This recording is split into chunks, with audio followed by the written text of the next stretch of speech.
Hey YouTube, it's Appalachian Survivalist here. I just wanted to take a minute and talk to you about the importance of covering your wood pile.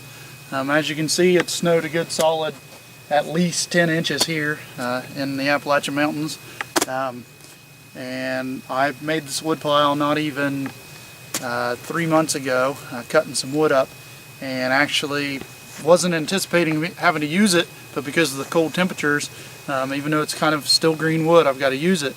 And luckily I covered it up. I don't know if you can see here, but we've got about this much snow on top of it. And what I did is I actually took some slabs, which I'm going to talk to you about in another video, and use them to cover it up, keeping most of it dry. Now the ends of it are going to be, a little bit wet, but for the most part our wood here is going to be drier than had we've left it out.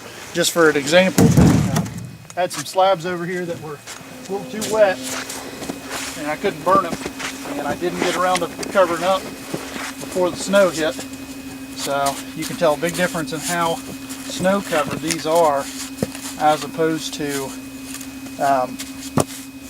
what I've got over here covered up. So that's why it's important that we cover up our wood. If at the very least put a shelter on it. I'm going to show you a shelter here in a minute.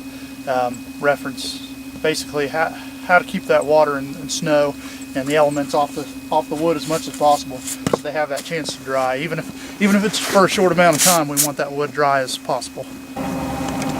Like I was talking about the shelter, right here it's basically right here by our wood furnace is our outdoor wood furnace. I'm going to do another section on that here in a minute.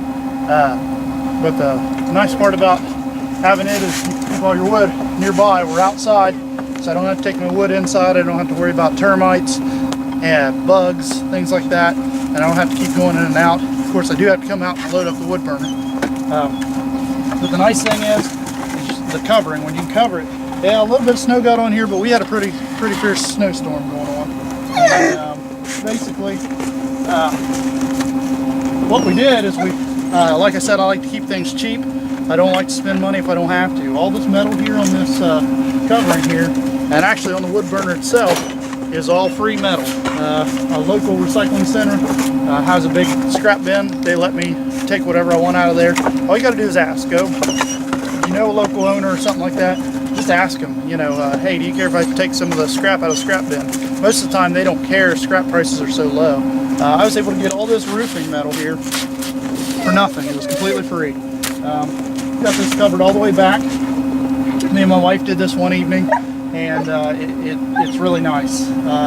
Like I said, you don't have to have a lot of money to prep or store up things or to prepare for any kind of a whether it be just winter, whether you want to be just a homesteader, or whether you're prepping for something, some type of emergency or a grid down situation. You don't have to have money to be able to do that. You see a lot of these preppers and these survivalists on YouTube and other channels talking about how this cost them this and this cost them this. Everything I own is cheap. I don't have money to spend, so if it's not cheap or free, I don't do it. I just basically try to find anything I can to make things work.